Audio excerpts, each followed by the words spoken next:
नमस्कार, मी अपूर्वा. आज आपण फ्रोझन शोल्डरचा त्रास कमी होण्यासाठी काही योगासनं आणि सोपे व्यायाम बघणार आहोत. फ्रोझन शोल्डरमध्ये खांद्याच्या मसल्सची स्टिफनेस वाढत जाते, त्यामुळे हालचालींवरती रेस्ट्रिक्शन येतं आणि कुठलीही हालचाल करताना प्रचंड वेदना होतात. अशा वेळी दररोज केलेला सोपा व्यायाम किंवा योगासनं यामुळे नक्कीच ब्लड सर्क्युलेशन वाढतं, हिलिंग प्रोसेस सुधारते आणि त्याच्यामुळे रेंज ऑफ मोशन सुद्धा वाढायला लागते. मसल्सची स्टिफनेस कमी होऊन ते अजून लवचिक व्हायला लागतात आणि त्यांची स्ट्रेंथ सुद्धा वाढते. चला तर मग प्रॅक्टिसला सुरुवात करूया. आज आपण यासाठी योगा स्ट्रॅप यूज करणार आहोत. तुम्ही इथे घरातला एखादा स्कार्फ किंवा ओढणी सुद्धा वापरू शकता. आता हा योगा स्ट्रॅप आपल्याला हातामध्ये धरायचा आहे आणि दोन्ही हातांमध्ये साधारण खांदा एवढा गॅप मेंटेन करा. सावकाश श्वास घेत दोन्ही हात वर, जिथेपर्यंत तुम्हाला सहज शक्य आहे तिथपर्यंत जायचा प्रयत्न करा. दीर्घ श्वसन सुरू ठेवा. श्वास सोडत सावकाश खाली या. आता सुरुवातीला काही जणांना एवढ्या वर जाणं थोडं अवघड जाईल. कदाचित तुम्ही या अँगलपर्यंत ह्या अँगलपर्यंत जाऊ शकता, पण तरी सुद्धा हळूहळू प्रयत्न करत राहा. आपण हीच मूव्हमेंट 5 वेळेला करणार आहोत.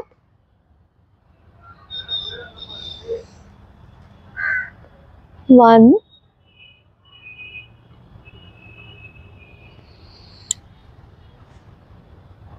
2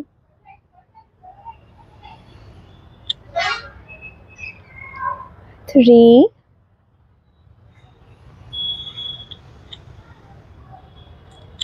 4 5. आता दुसरा प्रकार बघूया. श्वास घ्यायचा आहे आणि श्वास सोडत सावकाश आपल्या उजवीकडे चला. त्यानुसारच डावीकडे.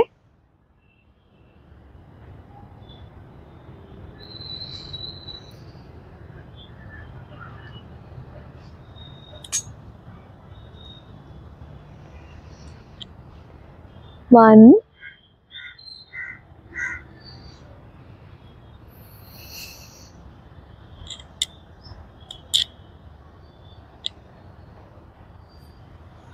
2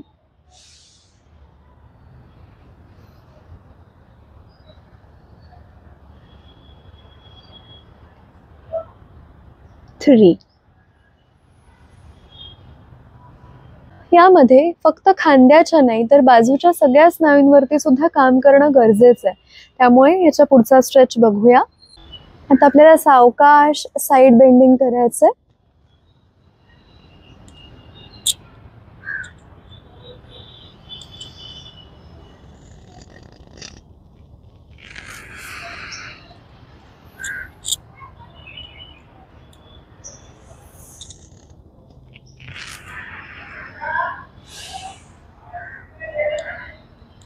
आता याच्या पुढच्या स्ट्रेचसाठी तुम्ही थेराबँडचा सुद्धा उपयोग करू शकता किंवा आपण योगा स्ट्रॅपने सुद्धा हे करू शकतो. दोन्ही हात समोर घ्या. सावकाश एकत्र आणा आणि परत बाहेरच्या दिशेने स्ट्रेच करा.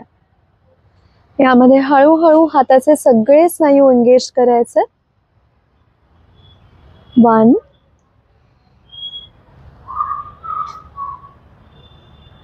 2 3. 30 सेकंदांपर्यंत होल्ड करा. रिलॅक्स. आपण बघितलेले हे व्यायाम प्रकार तुम्ही दररोज 5 ते 10 मिनिटांसाठी करू शकता. यानंतर काही योगासने बघूया ज्यांनी तुम्हाला नक्कीच मदत होईल. पहिलं म्हणजे पर्वतासन. यासाठी आपल्याला दोन्ही हात समोर उचलायचे. हाताची बोटं इंटरलॉक करा आणि सावकाश दोन्ही हात इन्व्हर्ट करा. आता श्वास घे. हात स्ट्रेच करायचे. सुरुवातीला थोड्याशा वेदना होऊ शकतात, पण हळूहळू जसं जमेल त्यानुसार दोन्ही हात वरती खेचायला सुरू करा. पुढचं आसन म्हणजे सीटेड कॅट काऊ म्हणजेच मार्जारी बिटिलासन. यामध्ये आपल्याला पाठीचा मणका आधी सरळ ठेवायचा आहे. श्वास घेत छाती आणि खांदे पूर्ण स्ट्रेच करा.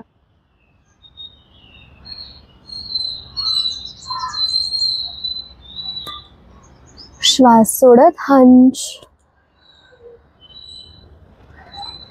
अजून एकदा. Inhale, stretch.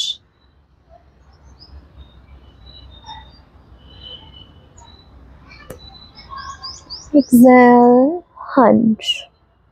यानंतर आपल्याला इमॅजिन करायचं आहे की आपण एखादा दोर आपल्या स्वतःजवळ खेचून धरतोय.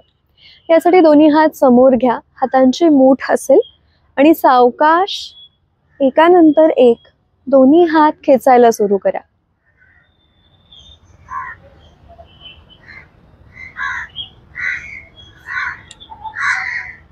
यामुळे दोन्ही खांदे आणि त्याच्या आजूबाजूचे स्नायू लवचिक व्हायला मदत होईल.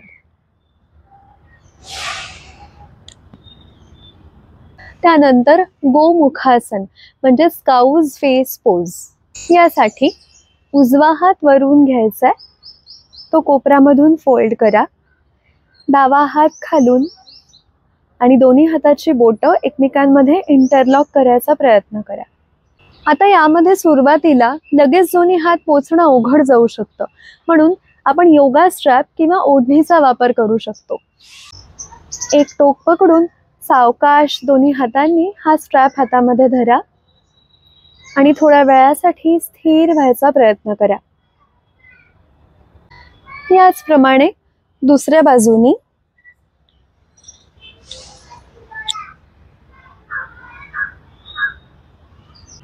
हळूहळू गोमुखासनाची प्रॅक्टिस ही विथ स्ट्रॅप पासून विदाउट स्ट्रॅप पर्यंत करायचा प्रयत्न करा. या सोप्या व्यायामामुळे किंवा योगासनांमुळे तुम्हाला जर मदत झाली असेल तर मला नक्की या कमेंट बॉक्समध्ये कळवा. धन्यवाद.